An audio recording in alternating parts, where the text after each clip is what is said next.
कि ये सब बत्ती वत्ती जलाए हो काहे, ये सब बत्ती वत्ती जलाए हो काहे, इलाका में हलचल मचाए हो काहे।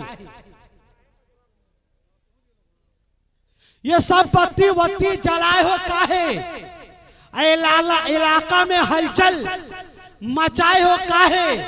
अरे जब हम सबको बुला के सुनबो न करी हो तो फिर हम सबन को बुलाए हो काहे।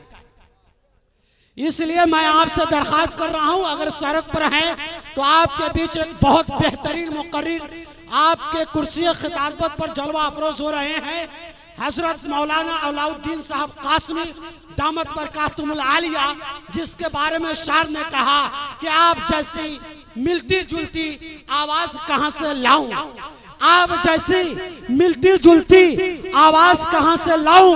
अरे ताजमहल तो बन गया, मुमताज कहां से लाऊं। वाह वाह वाह। बिस्मिल्लाहिर्रहमानिर्रहीम। अल्हम्दुलिल्लाहि कफ़ा व सलामुन अला इबादिहिल्लज़ीना इस्तफ़ा, अम्मा बाद, फ़अऊज़ु बिल्लाहि मिनश शैतानिर रजीम। बिस्मिल्लाहिर्रहमानिर्रहीम। वमन यब्तग़ि गैरल इस्लामि दीनन फलन युक़बल मिन्हु व हुवा फ़िल आख़िरति मिनल ख़ासिरीन। सदक़ल्लाहुल अज़ीम।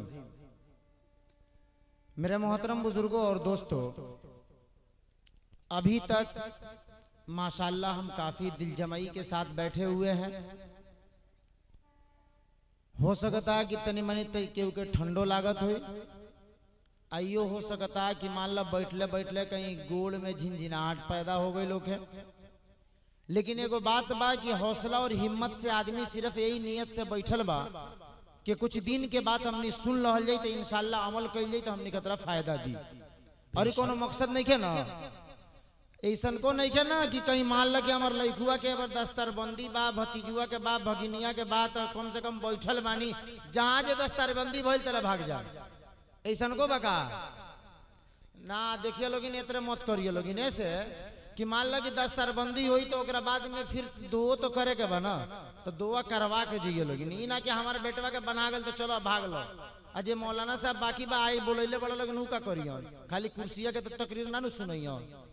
हम जौन पढ़नी आए तो ओकरा अंदर अल्लाह तबारक व तआला कहले बड़न, वमन यब्तग़ि गैरल इस्लामी दीना, कि कोनो ऐसा आदमी बा कि जौन इस्लाम के अलावा कोनो दोसर दीन के ढूंढता खोजता, वमन यब्तग़ि गैरल इस्लामी दीना फलन युक़बल, और ओकरा के जब लेके आवता त अल्लाह कहतरन ओकरा उसे कबूल ना कइल जाई। फलन युक़बल मिन्हु व हुवा फ़िल आख़िरति मिनल ख़ासिरीन, और एकदम नुकसान में पड़ जाई, ओकर कोनो पुछवैया नहीं है। ई अल्लाह तबारक व तआला के फरमान हवे। ई तीसर का पर हमें अल्लाह ताला कोले बड़ो।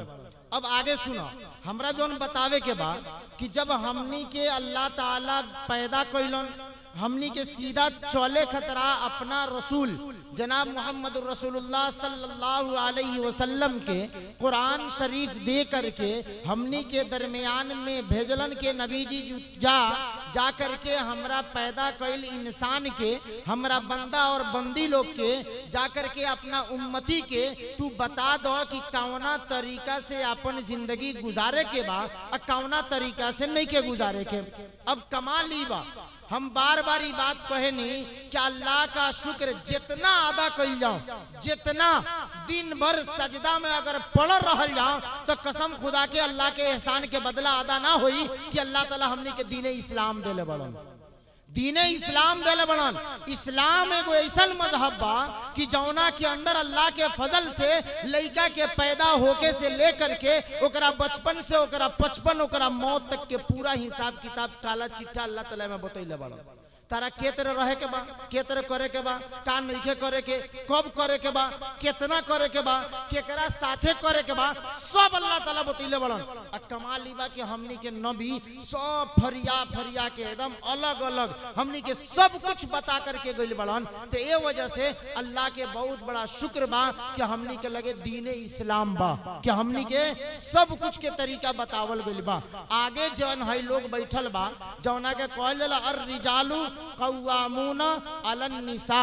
अल्लाह ताला कहतरन कि मर्द लोग जौन बा ना ये औरत लोग पर हाकिम हवे, यानी कि ये लोग के हुकूमत औरत लोग पर बा, वो पिछुआ बैठल बड़ा लोग। लेकिन हमनी के समाज में ए बड़ा हुकूमत ओ लोग के ए लोग पर चल रहल बा।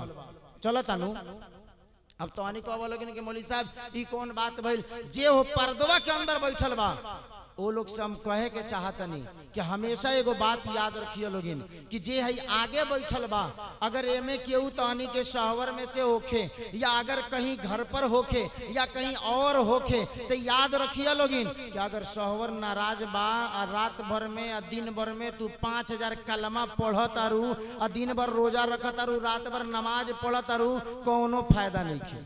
शहर के राजी रखे के बा, आपन मनमानी शहर गइलन 3 दिन जमात में वक्त लगा के अइलन। शहर कलान के सुन अपना घरे बच्चा पैदा भइल बटे, ओकरा के करे के का बा, तो हमरा के जमात में बतैला हलो, जलसा में हमरा के मौलवी साहब बतैला हलो कि लइका जब पैदा होके तो 7 दिन पर ओकरा के अकीका करे के बा, 7 दिन पर ओकर अकीका करे के बा।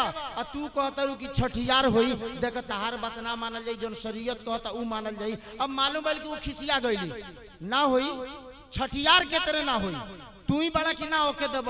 अब ले झगड़ा झुगड़ी शुरू। अब मालूम भइल कि अपन बात मनवा के अब मर्द के बात नीचे करके अपने आप के बुझे तर लोग हम बहुत 30 मार खान हो गइल बनी। अरे शरीयत के खिलाफ तू काम कैलू हो, एगो तो शरीयत के खिलाफ जौन अकीका मुस्तहब है, याद रखिए लोगिन। हमें कितना लोग बा ईद बीती न तो मौलवी साहब लोग के कनपट्टा छिला जाला, फोन पर मसला बतावत ए मौलवी साहब हमार अकीका नहीं खे भइल, हमार कुर्बानिया जायज बा कि ना, मसला पूछे लगनू कि हमारा आज ले अकीका भइले नहीं खे, हमारा नाम पर कुर्बानी जायज हो जाई। हमरा माई के अकीका भइले नहीं खे, माई बुढ़ा गई अकीका नहीं के भइले, उनकर पोता पोती सबके को अकीका हो रहल बा तो उनकर हो जाई। तो एगो बात याद रखो लोगिन कि अकीका काहे नहीं खे होत, ए वजह से कि हमने के जन पिछुआ बैठल बड़ा लोग ना ओमे ऐसन ऐसन मसला जन किताब पढ़ के उ घुसैले बड़ा लोग, जौन दारुलूम मजाहिरुलूम नदवतुल उलूम कोई ना पढ़ावल जाला, कौनो मदरसा में वो किताबे ना चलेला कि हमनियो पढ़ के बता देती सन, हमनियो पढ़ के उतरे कर लेती सन। सब किताबवा उ छपाला, ऐसन कंपनी छापेला कि उ डायरेक्टे वही लोग के ट्रांसपोर्ट करेला और वह लोग ओकरा के मुताला करके मसला बतावेला। मसला का बताई कि लइका पैदा हो गई, तब लइका के 6 दिन पर छठियार होई, और छठियार भी कम बखत ऐसन बा कि गोश्त से ना होई, मछरिये से होई, तो मछरिये से होई। छठियार होला मछरी से, कहाँ लिखल बा, कौना किताब में, कौना हदीस में, कौना आयत से निकलल बा?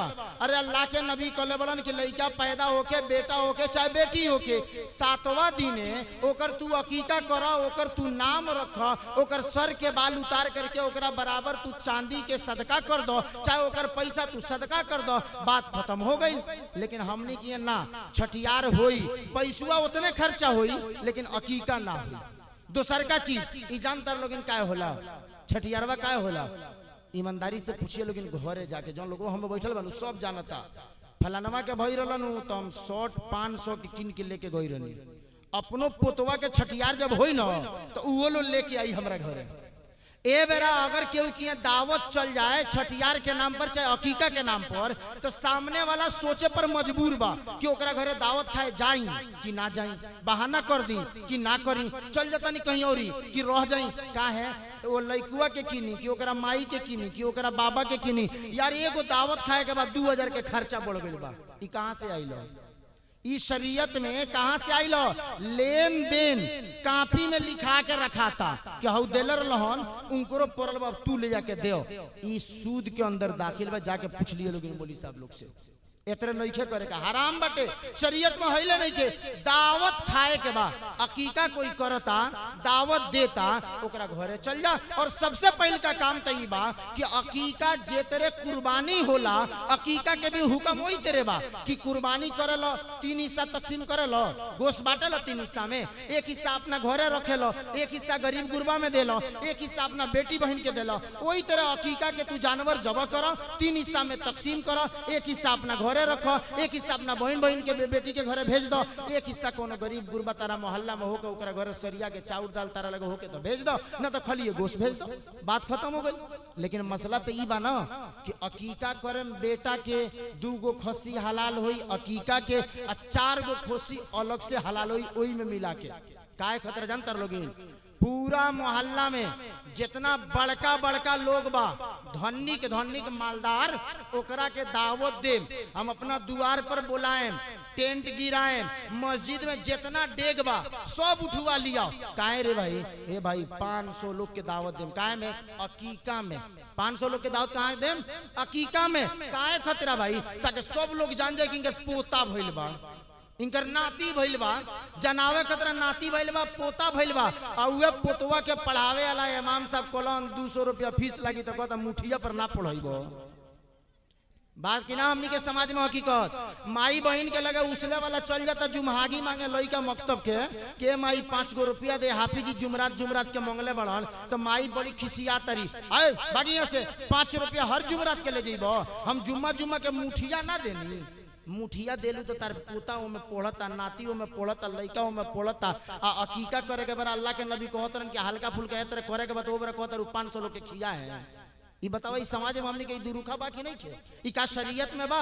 शरीयत में नहीं खे। तो खाली यहाँ बैठ के रिकॉर्ड मत करिए लोगिन, खाली सुनिए लोगिन मत, अल्लाह खतिरा तनिसा कबो कबो अमल करे के जज्बा भी देखिए लोगिन घरे जाके। अगर केहू के घरे में नाती पोता के पैदाइशी होता, सबसे पहल का काम अगर अल्लाह उसद देता रहन तो 7वां दिने तू अकीका कर लियो, 7वां दिने ना होके 14वां दिने कर लियो, 14वां दिने ना होके 21वां दिने कर लियो। अगर कहीं मान अल्लाह ताला उतना उसत ना देलन तो जब भी करियो तो लइका जहिया पैदा भइल बा ओकरा से पहला वाला दिने कर लियो, उस 7वां दिने के हिसाब से माल लवल जाई, तो हिसाब से ओकर अकीका कर ले। ओकरा अकीका कईल फर्ज ना हो, वाजिब ना हो, सुन्नते मुअक्किदा ना हो, ई कौन चीज जानतर लोगिन? मुस्तहब हो।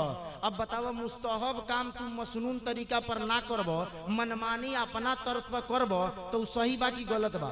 एकरा अंदर एगो और खराबी, जो उन्हें माई बहन बैठल बा अपना भाई से बहन खिसिया जाता रिसन, काहे खतरा? तार बेटा भइलो मूड़ी छिलवैलो हो, आचरा हम रोके, बाल हमरा आचरा में गिरी, बाल हमरा आचरा में गिरी, का होई बालवा रोक के? तो उतना तू हमरा के दियो पैसा, उतना चनिया हमरा के दियो। अरे भाई तो तू गरीब बाड़ू, मने बतावा तू गरीब बाड़ू तो सदका नु करे के बा। अल्लाह के नबी कहलन कि बाल के बराबर चांदी सदका कर देवे के बा। यहाँ फूफू खिसिया गली कि हम अपना भतीजा के बाल के चांदी हमरे देवे ना कहलस भईवा, बहन खिसिया गई। भाई देखो कहे के मतलब कि तू गरीब नहीं खू, अल्लाह से दुआ करो कि अल्लाह ताला तारा के और मालदार बनावस, तू अपना भतीजा के नाम पर और सदका निकालो, और जितना बाल बा उतना सदका निकाल के कोनो गरीब गुरबा के दे दो ताकि वो तारा भतीजा के तरह दुआ करो। ई असल भाई, ई ना कि भाई से खिसिया के भाग गई दावते ना खैनी आपने छोड़ के चल गई, इो शरीयत के अंदर नहीं खे। उ हक हवे गरीब के। हाँ अगर बहन इतना लाचार होके गरीब होके तो ओकरे के दे दो, कोनो दिक्कत नहीं के। ऐसे की तो और बेहतर तरीका बा, सिला रहमी भी हो जाई और सदका के सवाब भी मिल जाई। लेकिन अगर बहन गरीब ना होके रिवाज के तौर पर कि बाल बहन रोकेला लोग, बहन का हक होला, शरीयत में तरह के कोनो चीज नहीं खे। एकरा से तनी सौरी आगे बढ़ो, मेहरारू लोग के लइकवा जन भइल 7 दिन हो गई, अभी वो नहीं की नहात, 12 दिन पर नहयन बरहिया होला नु, 12 दिन पर बरहिया। ओकरा साथे साथे अगर मर्दाना खुदा ना खास्ता उ औरत के बिस्तर पर चल गई, अब देखो कैसन मर्दाना बा, वो बिछौना पर चल गई, लड़कोरी के सौरी में बिया ओकरे बिछौना पर जाके बैठ गई। ऐसा समझेला लोग कि जैसे माना कि गंदा जगह पे जाके बैठ गई बा। अरे आदमी नापाक ओ बेरा होई कि जौना बेरा खून वगैरह लागल होके जोन ओकरा कपड़ा ओकरा देह में लागे तब ना नापाक होई। जोन नापाक बा उ तो खैर नापाक बढ़ले बा, ओकरा देह में सट गेले से उ आदमी नापाक थोड़े हो जाई। तो लोग समझेला कि ना सौरी में बिया तो ओकरा लगे केहू ना जाई, ए तरह के कोनो मसला नहीं के। याद रखिए लोगिन, दोसर के वो में जा सकता, बिस्तर पर अगर खून वगैरह नहीं के लागल, कुछ नहीं के गिरल, वहां बैठ सकता, बैठला से आदमी दोसर नापाक ना होला। 12 दिन पर नहवावल जरूरी ना हो, 12 दिन पर नहवावल जरूरी ना हो, और 40 दिन ले नमाज छोड़ावल जरूरी ना हो। इहो मसला जान लो लोगिन। लड़का पैदा भइल अकीका 7 दिन पर करे के बाद छठियार नहीं के करे के। औरत के जरूरी नहीं के कि 12 दिन पर नहाए और 40 दिन ले नमाज छोड़े। जहिया खून आवल बंद हो गई तहिया उ पाक हो गई। अब ओकरा जिम्मे बाटे कि गुस्ल करे और जाकर के नमाज पढ़ल शुरू कर दे। लेकिन यह मसला बा कि 20 दिन में खून बंद हो गई बा, 40 दिन बैठल बड़ी सौरी में। मसला ना जानला के वजह से मर्दाना लोग नहीं के बतावत, मसला ना जानला के वजह से 40 दिन 20 दिन के नमाज तरह छूट रहा बा। कोनो पुछवैया नहीं के। लोग कहत कौची बाबिन सौरी में बाड़ी कहिया निकली हन तो 40 दिन पर। ई जरूरी नहीं है। खून जहिया बंद हो गई तो ये वो औरत के जिम्मेदारी बा कि अब चलो तू नहा पाक होकर और जाकर के नमाज पढ़ल शुरू कर दो। वो हालत में अगर नमाज छोड़ी लोग तो ओकर काजा कईल जरूरी बाटे। वो माफ वाला जो सिस्टम चलेला ना वो बेरा चलेला जाना बेरा वाकतन शरीयत तारा का बतई बा, यानी कि खून आवत होके तब होला। चलो एकरा से तनी सौरी आगे बढ़ो। लइका तनी सौरी बड़ हो रहल बा। अब ओकर मान लो कि धीरे धीरे बड़ हो गई। अब ओकर खतना करावे के बा, जौना कि अपना देहात में मुसलमानी कहल जाला। मुसलमानी करावे के बा ओहू में इतना हमनी टिटिम्मा लगा देले बनी सन कि सामने वाला आवे के तैयार नहीं के होत। ओहू में लेन देन के सिलसिला बा, कपड़ा लेवे के सिलसिला बा, कपड़ा देवे के सिलसिला बा, दावत खियावे के सिलसिला बा। अरे एगो सुन्नत हवे, तमाम अंबिया के सुन्नत जहां बहुत काम बाटे में एगो सुन्नत खतना करावल हो। भाई हम कोनो डॉक्टर के बुलाएम लड़का के खतना करा देम, जन दवा बीरो हो गई, बात खत्म हो गई। लेकिन ना यहाँ जान बूझ करके बुलावल जाला। काय खतरा आई लो तो पैसुओ के जेबिया में धरी लो, आइलो तो पैसुआ धरी लो। आ लोग आवेला यही नियत से कि हमारा पुतवा नतिया में ऊ देले बा तो चलब हम ओकरा के दे दी, बदला सधा दी। ई शरीयत में तरह के कोनो चीज नहीं है। ई सब कैला के जरूरत नहीं है। ओकरा से आगे तनी सौरी बढ़ल जौन बतैला हन कि हमनी के जब लइका तनी सौरी बढ़ हो गई 1 साल से 1.5 साल हो गई, बेटा होके चाहे बेटी होके, बेटा होके चाहे बेटी होके, हर एक के तालीम देवल जरूरी बा, हर एक के दीनी तालीम सिखावल जरूरी बा। अल्लाह के नबी कहत रहन कि जब तार लइका का बोले लागे तो ओकरा के सिखावे के बाद ला इलाहा इल्लल्लाह मुहम्मदुर रसूलुल्लाह। लेकिन यहाँ माई सिखावत रही कि बबुआ कह अम्मी, अब्बा होतरन तो कहतरन बबुआ कह अब्बा, नानी गोदी में लेता रही तो कहतरी बबुआ कह नानी, दादी लेता रही तो कहतरी बबुआ कह दादी। जे जौची लागे रिश्ता में उ लेता। आ कोई तोतली जुबान से लइका कह देला तो कह हां दादी कहलस, दादी कहलस। आई नहीं कलो कहत कि ओकरा लगवा बैठ के हम तनी सा सूरह फातिहा पढ़ दी। ई नहीं कलो कहत कि ओकरा के गोदिया में बैठा के सूरह यासीन के तिलावत कर ली। ई नहीं कलो कहत कि एगो गुदरी पर मुसल्ला के बगल में सुता के 2 रकात नफल पढ़ ली। 5 वक्त के नमाज जब होके हम ओकरा के अपना बगल में सुता ली, नमाज पढ़ी। बोलत नहीं के, कम से कम देखत तबा, उ बोलत नहीं के, सुनत तबा, बोलत नहीं के, ओकरा ध्यान में बैठत तबा कि हमार बाबा, हमार माई, हमार बुआ, हमार दादी, हमार नानी हमरा सामने नमाज पढ़ रहल बा। कुछ ना कुछ पढ़ता, लइका बोल नहीं के सकत, ओकरा दिमाग में बैठ रहल बा कि सूरह यासीन के जौन तिलावत कर रहल बा उ सोच ओकरा दिमाग में जा रहल बा। तो ये वजह से लइकन के लगे आई हमें खास तौर से हमार माई बहन लइका तनी सा रोता, तनी सा ए मोबाइलवा केने बा रे, मोबाइलवा केने बा, तो मोबाइल का भाई लइका रोता तो मोबाइल के कौन जरूरत बा। लइका के गोदी थाम, भुकाई लोके तो दूध पियावा, अगर कहीं ओकर देह हो दुखा तो ओकरा के ले जा मोल दो, बात खत्म हो जाई। ना ना मोबाइलवा केने बा, मोबाइल केने बा, मोबाइल लियावा, मोबाइल में चालू करो, यूट्यूब खोल दो, ओमे कोनो फिल्म लगा दो, कोनो सीरियल लगा दो, कोनो कार्टून लगा दो, और लइका के सिरहानी के लगे धो दो, अपने चल जा सखी से बतिया। अच्छा अब देखो कमाल ई बा कि लइका जौन कहियो कोनो फोटो ना देखले रहलो, कोनो आवाज ना सुनले रहलो, कोनो लइका कितना उ रोवत होके तू एक बेर जाके एक बार कहिए ए बबुआ का रोत रहो, तो अचानक से ओकर आवाज रुक जाई, तारा और ताके लगी। काहे ऐसे कि ओकर कान अल्लाह ताला सलामत बना देले बड़न, तारा आवाज ओकर कान तक पहुंचल तो तवज्जो देलस कि कौन आदमी हवे, ओने तकलस। अब मोबाइल जब चलेला तो लइका ओने ताकेला। अब माई बाप कोची समझेला, बाप रे हमर लइका एकदम मान गेल बा, मोबाइलवा देख के चुपा गेल बा। लइका अभी बोलत नहीं के, पकड़त नहीं के, सही से कुछ कर नहीं के सकत, लेकिन हम ओकरा के सीरियल और कार्टून दिखावल शुरू कर दिले बानी, खाली ये वजह से कि हमार देहिया बचल रहे, हम अपना सखी से बतियावत रही, एमे डिस्टर्ब ना होके, उ भले से ओने मोबाइल में बर्बाद हो जाए, ओसे कोनो मतलब नहीं है। ओकरा बाद में तनी से ज्यादा ना और आगे बढ़ जा। नमाज पढ़ लू, दादी हऊ नमाज पढ़त रू, नानी हऊ नमाज पढ़त रू, अम्मी हऊ नमाज पढ़त रू ए का बताई मौली साहब ए घड़ी तनी सा लइकवा भइलन अभी 6 महीना 8 महीना का भइल बटे बार बार पेशाब कर देता देहिया पर वही वजह से बार बार तनी सा बदले में दिक्कत नहीं के होत। अच्छा चलो मान तनी लइका ह पेशाब कर देलस दिक्कत होत होई तार बात सही बाटे। हाई बेगवा भर के कहाँ जाता रू तो शादी में एगो बड़का बैग ट्रॉली भर के कपड़ा लेके शादी में जाता रहो। ये इतना कपड़ा का हो एक दिन के बियाह बा ए बार जाता रू बियान बारात आई बारात चल जाइयो वापस घर चलइयो हाई इतना सारा कपड़ा का होई ए बियाह में लागेला नु बियाह में लागेला पहुँचली और दोसर कपड़ा पहन के पहुँचते बदल दिलियो तनियो को टेंशन ना भइलो पहुँचते कपड़वा उतार दिलिए का है उ एक बेर लोग देख लेला सब दोसर पहन लो शर्ट से दोसर पहना गई ठेकुआ का आटा सनाए लागल ए बदल के आओ कपड़ा दोसर बदल के आ गई फिर से तीसर को पहन लेली कोनो दिक्कत ना भइलो। ऐसा के बेरा चलो पानी भरे दोसर कपड़ा बदला गई कोनो दिक्कत ना भइलो। तनी सौरी सवेरो का अब लइका के बारात जाए लागल परछावन करे चलो दोसर पहन लेली कोनो दिक्कत ना भइलो। अब चलो डोमकच करे दोसर पहन लेली कोनो दिक्कत ना भइलो। दुल्हन आ गई उतारे के बाद दोसर पहन के शर्ट से आ गई कोनो दिक्कत ना भइलो। कपड़ा बदले में तनियो को परेशानी ना भइलो। चूड़ी के मेल लगावे में तनियो को दिक्कत ना भइलो। लेकिन नमाज के जब बारी आइल मौली साहब लइकुआ पेशाब कर देता कपड़वा बदली के तेरे काई हमनी के समाज में बा ना हमार माई बहन ना बैठल बा अरे एगो कपड़ा रखला अपना लइका के थामे वाला एगो कपड़ा रखला नमाज पढ़े वाला।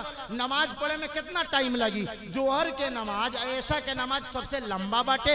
ऐसा के नमाज में खूब खिसी अबू तो 20 मिनट से 25 मिनट लगी एकरा से बेसी ना लगी आ घर में ऐसा तो नहीं के ना हम मानता नहीं कि 100 गो घर में 2 गो घर ऐसा को होई कि जहाँ सिर्फ बेचारी अकेले उहे औरत होई ना ओकर सास होइयन ना ननद होइयन ना भौजाई होइयन केहू खिलावे वाला लइका के ना होई अकेले होइयन हम मानता नहीं। लेकिन 98 गो घर ऐसा का होई कि जहाँ लइका के पकड़े वाला 10 मिनट 20 मिनट कोई ना कोई मिल जाई कि ना।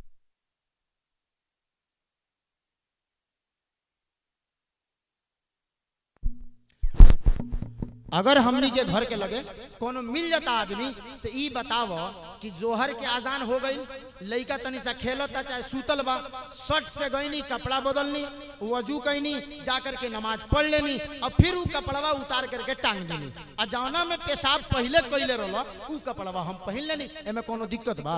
अब तहनी के मसला बता देते मसला जान लो लोगिन मसला का बा कि चाहे मर्द होके चाहे औरत हमें मर्द दोनों लोग भी बहुत बैठे बा हमें जमात वाला लोग आवला ना ए मौली साहब ए चाचा ए भैया ए चलो ना बाबू आज जोड़ हवे चलो ना तनी से मस्जिद में 10 मिनट बैठ जियो ए मौली साहब छोड़ ना दो ए चलो ना ए मौली साहब छोड़ ना दो ए बताओ ना का दिक्कत बा। हम नापाक बनी के तरह नापाक भइलो ए देखा ना जातर निया मोटरसाइकिल से पानी ढेला वाला कुछ ना मिलल तो ओई तरह माने कर लेनी तो पाइट में लागल बा नापाक बनी। मुसलमान लोग कहला ना अरे मसला मालूम कर लो ना कि तू नापाक बड़ा कि नहीं खो जहां पेशाब के कतरा लग जाए जौना कपड़ा के हिस्सा पर लग जाए उ कपड़ा के हिस्सा नापाक बा। जौना देह में लग जाए जौना जगह पर उ देह के हिस्सा नापाक बा उतना धो लेब तो तू पाक हो जइब। अगर कहीं मान लो मजबूरी में तू फंस गइल ह पानी ना मिलल ढेला ना मिलल ह लेकिन तू कैला बैठ करके बहुत एहतियात कैल ह लेकिन तेरा कपड़ा में लग गइल घर आव तू कपड़ा बदल दे तू पाक वाला मस्जिद में जा नमाज पढ़। यही तरह के औरत लोग के बाद लइका पेशाब कर देले बा जौना कपड़ा पर कैले बा उ कपड़ा नापाक बाटे तू ओकरा के बदल दे दोसर कपड़ा पहन लो। तारा ऐसे हम बताई कि उमूमन लइका जब पेशाब करेला सन तो साड़ी पहने वाला औरत लोग के कोनो ठिकाना ना रहेला केने केने लागल रहेला तो केने केने धोवत रहिलो उससे बढ़िया पूरा निकाल दो सलवार समीज हो गई तो पूरा निकाल दो दोसर पहन लो जाकर के नमाज पढ़ो फिर अइला के बाद में दोसर पहन लो एमे कोनो खराबी बाटे एमे कोनो दिक्कत हो सकता। जब हम शादी में दूसरा के दिखावे खतरा 8 गो समीज सलवार और लुगा एक साथे बदल सकतनी तो का अल्लाह के राजी करे खतरा नमाज पढ़े खतरा में एक दिन में एगो नहीं बदल सको।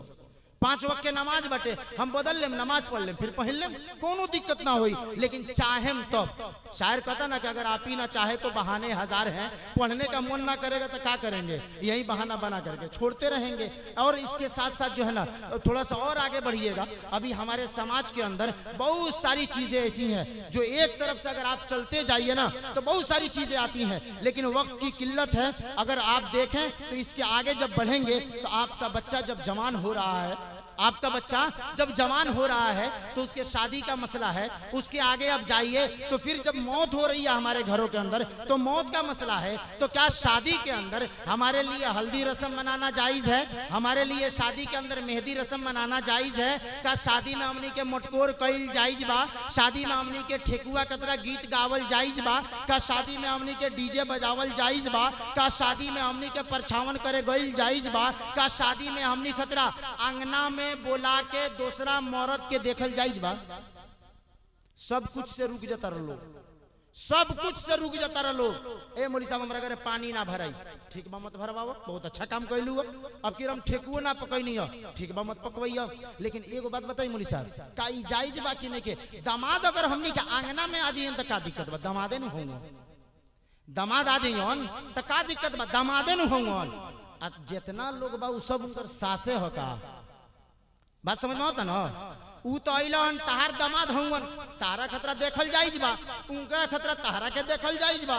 सास और दामाद दोनों के दरमियान अब जो रिश्ता हो गया कबिलतू कहने के बाद, तो ये दोनों एक दूसरे के लिए महरम हो गए हैं, इनके लिए देखना जायज है। चलो मान लेने कि तू सास रलुआ, जन मोहल्ला के लड़किया, जन गांव के औरतिया, जन रिश्तेदारी के औरतिया आइल बड़ो अंगूठी या कलम आ दस्ती या रुमाल लेके, उहो लोग उनकर महरमे हवे, वो लोग उनकर सासे हवे, नानू ह। लेकिन मसला ई बानो कि वो में सौधे लाना, एऊ में सौधे के बीमारी बा। हम ओकरा दामाद के दिले रहनी 151 रुपया एगो दस्ती, देखिए उ लेके आवती है कि नहीं खे आवत, होता नहीं। सास सब जोड़ जोड़ के तोहनी इतना दिमाग काम ना करी जितना वो लोग के करेला। ये मामला में पूरा बता दी लोग 5 गो बेटी के बियाह में केकरा के कितना देले बानी, के लिया के कितना देले बा, तोहनी के कुछ याद नहीं खे। तोहनी तो गोश बात बाहर पकवाओ तर लोगिन, अंदर के निजाम उ संभाल तर लो, कौन खाली दोस्ती दिलहियो, कौन पैसा के साथे दिलहियो, सब बदला ले लेता रहो। तो इस शरीयत के अंदर कोनो चीज नहीं के। सबसे बड़का खराबी ई बा कि हमनी के बेटी, हमनी के बहन, ई बतावा कि शादी में आवे वाला आदमी दुल्हा के साथे हेउ में से कितना लोग जात होई, जाए खतरा लोग लड़ाई करेला कि आंगना में हमू जाए, भैया के बरा जाई तो आंगना में हमू जाए, सौ बोलिया आई तो हम जाए। गला में हार पहन पहन के जाला लो ताकि लोग चिन्ही कि ये बुझा तो दुल्हा के कुछ ना कुछ खास हवन, खास हवन तो जाई लोग। ओ में जाई लो तो केहू रंग गिरावेला, केहू दही मारेला, केहू छेना ललचावेला, केहू लिया करके मिठाई आधा खिया के अपने खा जाला। ईमानदारी से तनी सा बताइयो लोगिन, एकदम ईमानदारी से। हई रोड चालू बा नु, हई रोड चालू बा, हमनी के बेटी, हमनी के बहन, हमनी के मेहरारू, हमनी के माई अगर हई रोड पर जात होके आ कोनो गैर जगह के आदमी होके, हम ही आज से पहले हमरा के मान ला चिल लोगिन की तकरीर करत लहन मौली साहब, हम ही मांस कोस के लगैले बानी, हम ही आगे नहीं हिया। आ केहू के बेटी बहन मेहरारू होके अगर हम हाथ पकड़ के खींच ली तो का हमरा के सीधा सीधा जाए देबो लोगिन यहाँ से? बोलो लोगिन जाए देबो लोगिन? अरे कचुमल निकल जाइए जकवे, यहाँ से बोलल ना जाइए, आदमी के गोड़ हाथ सब टूट जाई।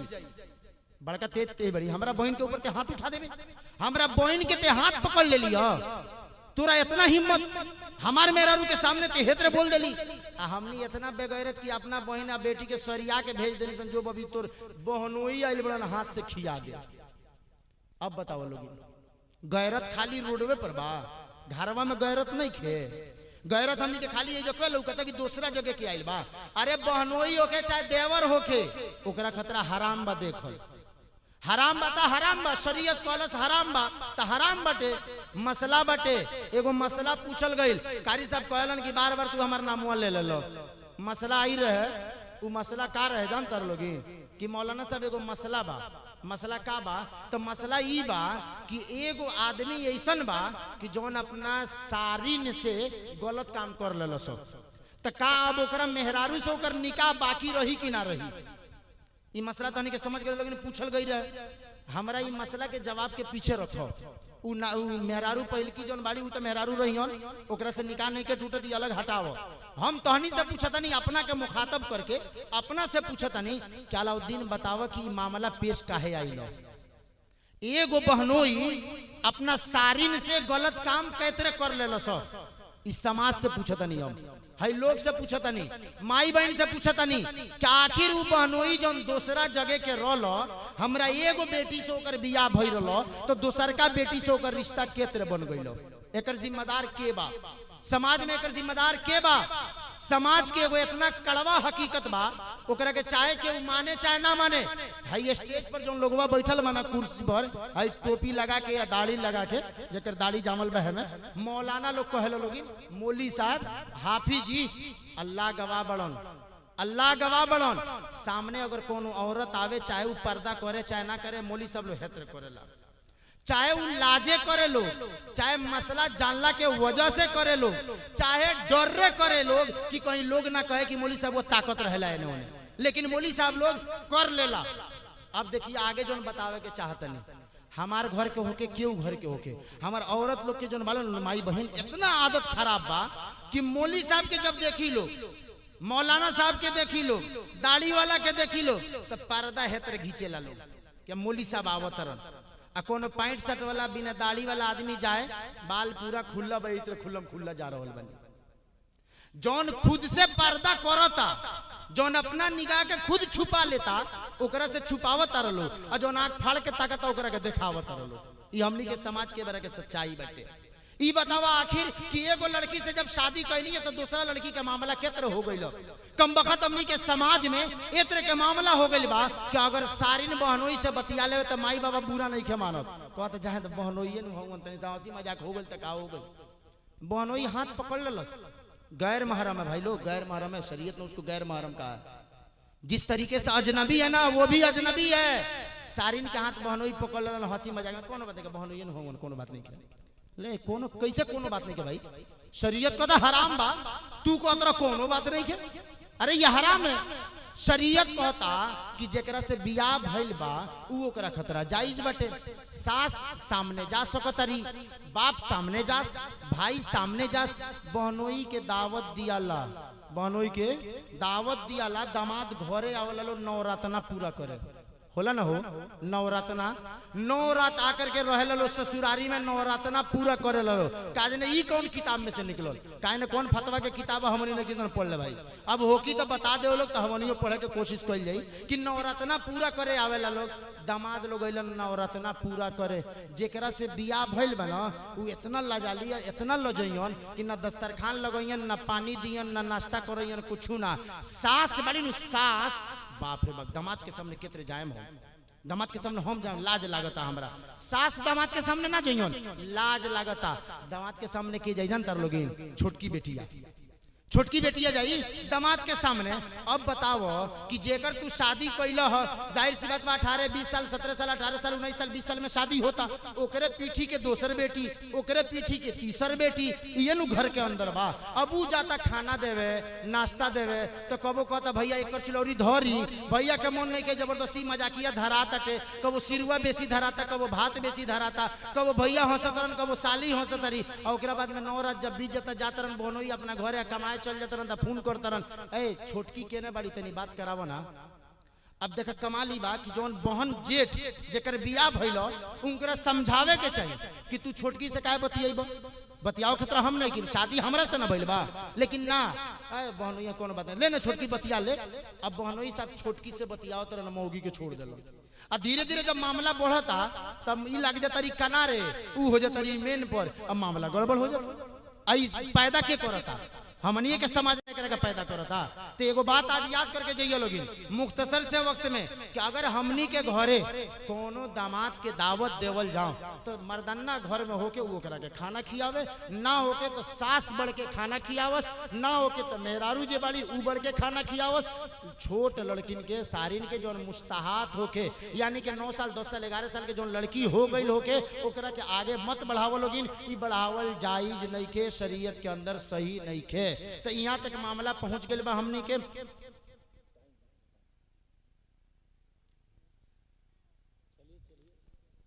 तो ए वजह से हमनी का भी यहाँ ले पहुंच गए बानी सन। तो अगर हमनी के समाज में एतर हो रहल बा तो तहनी से एगो बेटा भाई होकला के नाते जरूर कहें कि हमनी अपना घर से बीमारी के दूर करे के कोशिश कल जाई, इंशाल्लाह दूर करे के कोशिश कल जाई ना इंशाल्लाह। अगर हमनी खुद कहीं दूसरा जगह जाई जा, मान लो जैसे हमार शादी भइल बा, अगर हम ही अपना ससुरारी जाता नहीं तो हम अपना दिल से ही ख्वाहिश के निकाल दी कि हमारा लगे पानी हमार सारिन लेके अइयन। अगर आवस भी तो तू एक बार में उनकरा के मना कर दो कि बबी तू आज से हमारे सामने मतावल करियो। ई भइली ईमानी गैरत। ई बैले एगो मुसलमान के शान कि तू हमरा साथे मत आवल करियो, हमरा सामने तू मत आवल करियो। ये वजह से कि शरीयत के अंदर ई जायज नहीं है। एकरा से तनी सा और आगे बढ़ जा। हम बीच वाला छोड़ देते नहीं हो सकता कि कुरान के साथे साथे मौलाना साहब ऊपर आ जाइए। हमारे जो काम तनी सा और आगे बढ़ के हमनी के समाज में एक और बीमारी चल रहा बा, एकरा से तनी से आगे बढ़ के वो आदमी के जिंदगी जो दुनिया के रहा खत्म हो गई, दुनियावी जिंदगी ओकर खत्म हो गई, मौत ओकरा ऊपर वाक़े हो गई। ओकरा अंदर भी बहुत से मसला ऐसन बा जौन मौलाना साहब, मुफ्ती साहब, काजी साहब लोग जानते नहीं थे, लेकिन हमनी के देहाती मुफ्ती लोग सब जानता। देहाती मुफ्ती लोग सब जानता। सबसे पहले जब मौत होता ओ बेरा के हालत में जौन हमनी करतूत करत तनी सन मुर्दा के साथे कौन कौन काम कईल जायज बा, कौन कईल जायज नहीं खे, के तरह करे के बा, के तरह नहीं के करे के, कोनो मौलाना साहब से पूछला के जरूरत नहीं खे। टोला पड़ोसा में कोनो बूढ़िया होकर लो मुफ्ती साहब, वो लोग से पूछ लो, सब बता दी लो का करे के बा, के तरह रखे के बा, के तरह करे के बा।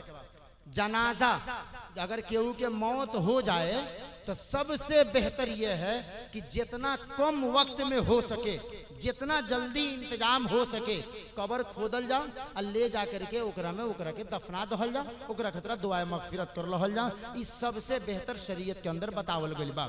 लेकिन मसला आप सुनो, हमनी के अंदर जोन खराबी आइल बा, लोग कहत जानता लोग कौची ए देवराज में हो सकता कहीं देवराज के लोग कहीं हमारे कहीं वीडियो सुन लेवे तो कहीं खिसियाए लोग, लेकिन हम खुल्लम खुल्ला बोलत नहीं। कहतर लोग कि देवराज में फ्रीजर आ गइल बा। फ्रीजर अपनो यहाँ बनवाओ ना, अपनो ये चंदा करके ओकरा के लियाओ ना। एगो बात याद रखो लोगिन कि जो बर्फ खाना होता है, बर्फ खाना जौना में लाश सड़े गले ना, ओकर हुक्म बा, उ जायज बा, लेकिन ओकर कोनो मजबूरी होके तब, कोनो ऐसा परेशानी होके तब ओकरा के तू रख सकत रह। नॉर्मल हालत में लोग कहता मजबूरी बाना मौली साहब, एगो बेटवे रोलो आँख के एगो लकड़ी कमाला सऊदी इंतकाल भइल बा, खून भइल आवता देख ली तो माटी दिया होता नु। एबर हमनी के समाज में काई जरूरी बा, शरीयत में एकरा के मानल गइल बा। पूछो लोग तनी से जाके मौलाना साहब लोग से, काजी साहब लोग से कि हाँ एतरे करे के बा कि नहीं के करे के। 50,000 से 1 लाख रुपया टिकट में खर्चा करके, 50,000 से 1 लाख रुपया टिकट में खर्चा करके अगर अब्बा नेक बाड़न तो नौजुबिल्ला हम तो कहम अस्तगफिरुल्लाह 50 बेर पढ़लोगिन। अब्बा अगर नेक बाड़न तो हदीस कहता कि अब्बा चिल्ला रहल बाड़न के बबुआ हमरा के कब्रिस्तान में पहुंचावो ना, ए बबुआ हमरा के हमरा ठिकाना पर पहुंचावो ना, हम जाई जन्नत के खुशबू ली, जन्नत के मजा ली। लेकिन बबुआ कहत रहन अब्बा बिन रुकम सऊदी से आवतनी, सऊदी से बबुआ आवत रहन। 1 लाख रुपया लगा के गइलन नमाज पढ़े, वजू में कोगो फर्ज बा मालूम बा, मालूमे नहीं खे। जनाजा के दुआ याद बा, यादे नहीं खे। तो काहे खतरा रोकले रह, देखे खतरा, देख के का कइल उनकर मगफिरत हो गइल, उनकर बख्शिश हो गइल। अरे कम से कम जोन 1 लाख तू लगा के अइल उहे 1 लाख अगर कोनो मदरसा में, मस्जिद में, मकतब में, कब्रिस्तान में, ईदगाह में, कोनो गरीब के बेटी के बियाह में, कोनो गरीब खानदान के घर में दे देले रहता, तारा के जबले रहित जिंदा जबले उ काम रही तारा बाबा के सवाब पहुंचत रही। अब बतावा तू अइल उ बेहतर कइल कि दे देले रहता उ बेहतर करता। ई हमनी के समाज में बा। ओकरा से तनी से आगे बढ़ो। आज इंतकाल भइल बा ना, कम वक्त जेकरा घरे इंतकाल होता ओकरे द्वार पर हचड़ के लोग खाता। कितना बेगैरत इंसान हो गइल बा। लाश घर में पड़ल बा, माई अलग रोतारी, बेटी अलग रोतारी, बहिन अलग रोतारी। कम वक्त बाबारची के बुला रहल बा, पूछत तेजपत्ता केने धइल बा, हो नून केने धइल बा, तेल केने धइल बा। कितना इंसान बेगैरत हो गइल बा, बेशरम बेहया हो गइल बा। मौत घर में है और खाने का इंतजाम खुद से कर रहा है। बढ़िया खाना, ऐसन खाना बनवैया। हम जितना बात बोलते हैं अल्लाह गवाह बनन, हमरा अपन बात ना हो जी, हमरा से कहले बड़लो जन गुजरल बा तनी से बता रहल बनी। ऐसन खाना बनवैया कि हमार शिकायत ना होके। अरे मौत भइल बा कि तोरा बेटी के बियाह भइल बा, बेटा के बारात आइल बा, कि ऐसन खाना बनवैया कि शिकायत ना होके। कमाली बा कि डेग पर डेग लमका चाउर मंगा के, स्पेशल मुर्गा के गोश्त मंगा के एकदम छौंक के बनावल जाता। आ जनाजा लेके जाता रह लोग ना, अल्लाह रहम करस काज ना हमनी के कौम के का भइल बा। जनाजा इमाम साहब पढ़ाओ तो कहत रहन अस्सलाम वालेकुम अस्सलाम वालेकुम दोनों ओर जैसे फेरत रहनु तो लोग कोची कहते जानते लोगिन ए देखिए कि वो भाग मत जाए पकड़ लिया हाथवा पकड़ लिए ले चलिए दुआर पर टेबल लगा दिया कुर्सी लगा खिया दिया कहत लोग के नहीं के कहो एकरा से बेशरम इंसान हम देखनी एगो गांव में हम अपना आंख से हम खुद टोक देनी हो जके हाथ में लाश उठैले बा हाथ में लाश बा कब्र में उतारे के बा चिल्ला रहल बा देखिए केहू छूट ना जाए बबुआ तनी जल्दी चल जाइयो खानवा बनल बा जियान हो जाई ये कमाल बा यार यहाँ हुक्म तई बा कि यार तारा कलमा याद होके कुल वल्लाहु अहद याद होके सूरह फातिहा याद होके तू पढ़ा ओकरा खतरा बख्शिश के दुआ करेंगे खाना के आइटम लगा देले बड़ो जिसे बुझाता कि शादी बियाह पड़ल बा खुशी के माहौल बा हदीस में कितना बा ई जान ला लोगी ना हदीस में बाटे कि जेकरा घरे इंतकाल होके उ घर वाला खतरा जोन पड़ोसी होके रिश्तेदार होके सिर्फ घर वाला खतरा खाना के इंतजाम करे के बा फुकाहा लोग लिखले बा कि अगर कहीं इतना दूर से कोनो आदमी वो घर के रिश्तेदार आ गइल बा कि जोन वापस जा नहीं के सकत वो आदमी खतरा खाना के इंतजाम करे के बा लेकिन मालूम ही भइल कि रुपवलिया में बाटे जनाजा आइल बा खजूरिया बरवा से ओकरो हाथ पकड़ के खियावल जाता खाना लो रे भाई कौन तमाशा इस शरीयत में नहीं खे एकरा से तनी सौरी आगे बढ़ो 3 दिन हो गए 3 दिन कौ दिन 3 दिन चलो अब तीजा खियावो कौना हदीस में कौना कुरान में लिखल तीजा खियावो तनी लिया के दिखाओ लोग तीजा खियाओ तीजा में का होता कहल जाता कि तरह तीजा खियाओ के बा काय खतरा खियाओ तरह तो सवाब खतरा अपना अब्बा के सवाब खतरा ए देखा ना अपना गांव में वो बेचारा बहुत मजबूर बा ओकर टीना के जन बाटे न टीना फाट गेल बा छत ओकर चुवता एगो काम करे ना जन पैसुआ खियावे में लगइब उ पैसुआ ओकरा के दे दतनी ओकर टीना छवा जा ए मौलवी साहब केतरे माने खानदान के लोग कोची कही कि ना खियैलो से अबे कौची कलो सवाब खतरा खियाओ तनी अबे को तरह खानदान के लोग खिसिया जाई अरे गरीब के अगर तू छप्पर लगवा देबो तो सवाब मिली कि ना मिली